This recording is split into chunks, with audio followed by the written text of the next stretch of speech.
আপনার টাকাটা 1520 টাকা বিল। আর ভালো হবে তো? জি, ইনশাআল্লাহ ভালো স্পেশাল হবে। করে দিছো না? জি, জি। ঠিক আছে, থ্যাংক ইউ। কত হয়েছে বিলটা? 1520 টাকা। 1520। জি। কি রে?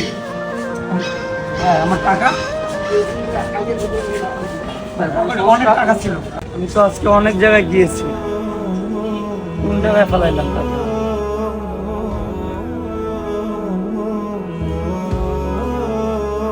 স্যার, আপনাকে তো আমি অনেক দিন ধরে খুঁজতেছি। স্যার একটু দাঁড়ান, আমি আসতেছি।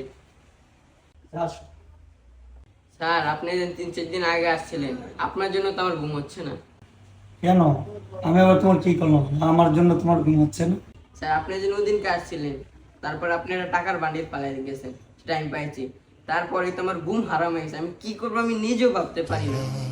কি বলো, তাই নাকি? টাকাটা তাহলে তুমি পেয়েছো? জি স্যার। আমি তো ওই টাকার আশাই ছেড়ে দিয়েছিলাম। আচ্ছা, বসো বসো বসো, এদিকে আসো।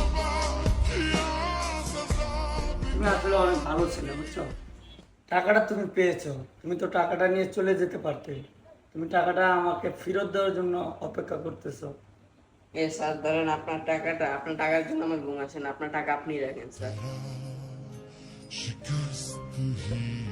আমি মনের অজান্তে এই টাকাটা হারিয়ে ফেলছি।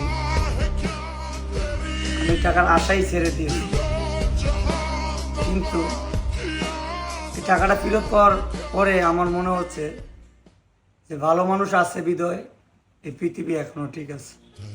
আজকের ভিডিওটা শিক্ষামূলক একটা ভিডিও। টাকা যে মানুষকে কখনো সুখ দেয় না, এই ভিডিওটার মধ্যে ওই জিনিসটাই আমরা তুলে ধরলাম। তো টাকাই সুখ না, আসলে সততাই হচ্ছে সবচেয়ে বড় পরিচয়।